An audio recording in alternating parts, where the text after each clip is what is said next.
اللہ کا فرشتوں کی مجلس میں حضور کی ثنا کرنا یہ درود ہے، حضور کی مدح فرمانا، محبوب کی شانوں کو بیان فرمانا۔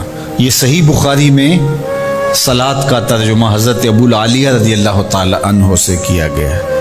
تو پھر درود کا مفہوم بہت وسیع ہے، حضور کی مدح و توصیف، حضور کے حسن کا بیان، حضور کے خصائل کا عنوان، آقا کریم کے شمائل کا تذکرہ، حضور علیہ السلام کے فضائل کی باتیں، حضور کی عظمتوں کا عنوان، یہ سب کچھ درود کے زمرے میں آتا ہے۔ اور پھر ساتھ صیغہ بھی درود کا ہو اور اس میں شانیں بھی حضور کی ہوں، جس طرح درود تاج میں ہے، تو اس میں حضور پر درود بھی بھیجا گیا اور ساتھ حضور کی عظمتوں کو بھی بیان کیا گیا، تو یہ ایک خوبصورت گلدستہ بن گیا۔ درود شریف کے جو مفاہیم بیان کیے گئے ہیں ان سب مفاہیم کو یہ اپنے جلو میں لیے ہوئے ہے یہ درود۔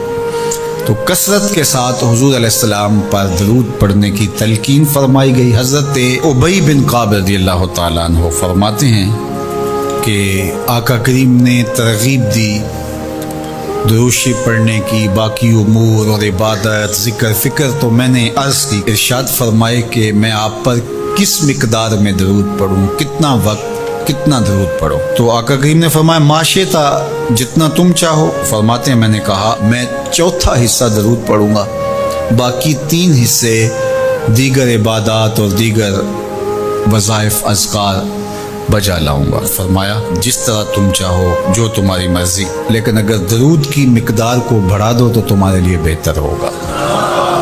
تو میں نے کہا النصف، میں آدھا وقت درود پڑھا کروں گا اور باقی چیزیں باقی آدھے وقت میں کروں گا۔ فرمایا جس طرح تم چاہو، لیکن اگر درود کی مقدار کو بڑھا دو تو تمہارے لیے بہتر ہوگا۔ میں نے کہا کہ حضور میں 2 حصے درود پڑھوں گا اور 1 حصہ باقی وظائف اوراد بجا لاؤں گا۔ فرمایا جیسے تمہارا دل چاہے، لیکن اگر تم درود کی مقدار کو بڑھا دو تو تمہارے لیے بہتر ہوگا۔ فرماتے ہیں میں نے کہا حضور میں پڑھوں گا ہی درود، سارا وقت میں آپ پہ درود ہی پڑھتا رہوں گا۔ فرمایا پھر تمہارے سارے دکھ تکلیف اذیتیں پریشانیاں اس کے لیے یہ درود کفایت کرے گا اور تمہارے گناہوں کی مغفرت فرما دی جائے گی۔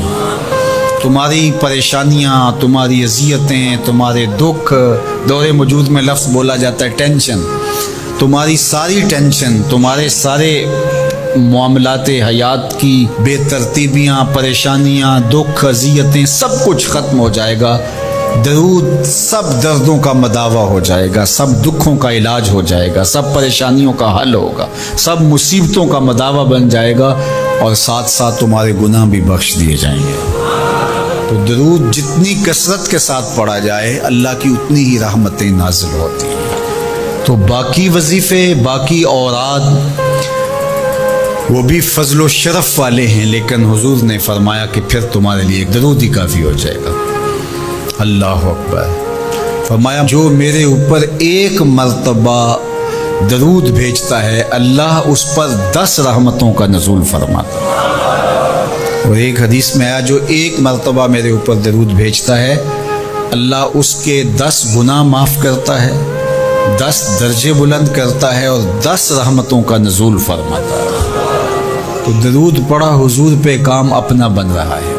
تو درود پڑھنے سے انسان کا باطن سنورتا ہے، اندر پاکیزگی نصیب ہوتی ہے، گناہ دھلتے ہیں، عیب دھلتے ہیں، پریشانیاں ختم ہوتی ہیں، مصیبتیں، آلام، مصائب، دکھ، ٹینشن، پریشانی جو کچھ بھی ہے یہ ختم ہوتا ہے، اور درود پرسکون بنا دیتا ہے انسان۔ راحت بخش ہے وظیفہ، سرور انگیز ہے یہ وظیفہ، نور بیز ہے یہ وظیفہ، ماحول میں شگفتگی پیدا کر دیتا ہے۔ اگر درود شریف پڑھو گے تو تمہاری بہت ساری پریشانیاں ختم ہو جائیں گی، تمہارے دکھوں کا مداوع ہوگا، تم ریلیکس ہو جاؤ گے درود پڑھنے۔ یہ درود شریف کی برکات ہیں۔ 1 مرتبہ درود پڑھنے سے 10 رحمتیں نازل ہوتی ہیں، اور جو بار بار حضور پہ درود پڑھتا ہے تو بتاؤ کہ کتنا بڑا ذخیرہ رحمتوں کا اس کے اطراف میں پھیل گیا۔ تو اس لیے کثرت کے ساتھ درود پڑھنا چاہیے۔ حضور علیہ السلام نے یہ بھی ارشاد فرمایا کہ جو میرے اوپر درود پڑھتا ہے میرے اوپر لازم ہے کہ میں اس کی شفاعت کروں گا۔ شفاعت رسول کے حصول کا ذریعہ درود بنتا ہے، چونکہ ہمارا آسرا ہی حضور کی شفاعت ہے۔ وہ دامن شفاعت کھولیں گے تو ہم گناہ گاروں کا کام بنے گا، اور وہ نصیب کیسے ہوگی حضور علیہ السلام کی شفاعت؟ کثرت درود سے۔ یہ بھی ارشاد فرمایا آقا کریم نے، قیامت کے دن میرے سب سے زیادہ قریب وہ ہوگا جو کثرت کے ساتھ میرے اوپر درود پڑھنے والا ہوگا۔ تو حضور کی قربت کا ذریعہ بھی درود ہے۔ کون سا مومن ہوگا جس کو حضور کے دیدار کا شوق نہیں ہے؟ کثرت درود کی برکت یہ ہے کہ حضور کا دیدار نصیب ہوتا ہے۔ حضور کا دیدار نصیب ہو جائے تو بتاؤ اور کیا چاہیے؟